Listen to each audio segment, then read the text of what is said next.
இங்க பாருங்க மக்களே, இங்க நம்ம ஹீரோ ஒரு பொண்ணை காதலிக்கிறாரு. அந்த பொண்ணோட பேர் என்னன்னா தீபிகா. இந்த பொண்ணோட பேரு. இவங்க ரெண்டு பேருமே லிப்ட்ல தான் சந்திப்பாங்க.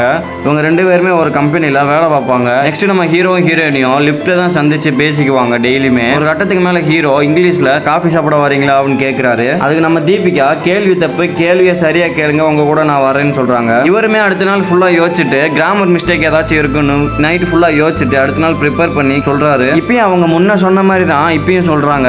இவருக்குமே ரொம்ப கன்ஃபியூஸ் ஆயிருது. இவருமே விடாம ரெகுலரா ட்ரை பண்ணி லிப்ட்ல வந்து சொல்லிட்டு இருக்காரு. ஆனா அவங்க அக்செப்ட் பண்ணிக்கவே மாட்டாங்க. கேள்வியை சரியா கேளுங்கன்னு மறுபடியும் சொல்லிக்கிட்டே இருக்காங்க. ஒரு கட்டத்துக்கு மேல டீப்பா யோசிச்சு கடைசியில சிம்பிளான பதிலா இருக்குன்னு சிரிக்கிறாரு. என்னன்னா டெய்லி இவரு போய் காஃபி குடிக்க வராரான்னு மட்டும் தான் கேட்டிருப்பாரு. டீ குடிக்க வராரான்னு கேட்டிருக்க மாட்டாரு. என்னன்னு பார்த்தா உங்களுக்கு காஃபி பிடிக்காததால இவங்க டெய்லியுமே வரமாட்டேன்னு சொல்றாங்க. அப்புறம் நெக்ஸ்ட் ஒரு வழியா தமிழ்ல டீ குடிக்க வரீங்களான்னு கேட்கிறாரு. இவங்களுமே அக்செப்ட் பண்ணிக்கிறாங்க. அப்புறம் இவரை தன்னைத்தானே இன்ட்ரோ பண்ண ஆரம்பிக்கும் போது ஹீரோயின் ஸ்டாப்னு சொல்லிட்டு இவரை பத்தி எல்லாமே அந்த பொண்ணு கடகடன்னு விடாம சொல்லிடுது. அவருமே ஆச்சரியப்பட்டு ஆன்னு பாக்குறாரு. நெக்ஸ்ட் எப்படியே இவங்க ரெண்டு பேரும் பேச ஆரம்பிச்சிட்டாங்க. சீனை கட் பண்ணிட்டு நெக்ஸ்ட் பார்த்தா இந்த படத்துல நம்ம ஹீரோ ஒன் சைடு நல்லவராகவும் இன்னொரு சைடு ரொம்பவே கெட்டவனா இருக்காரு.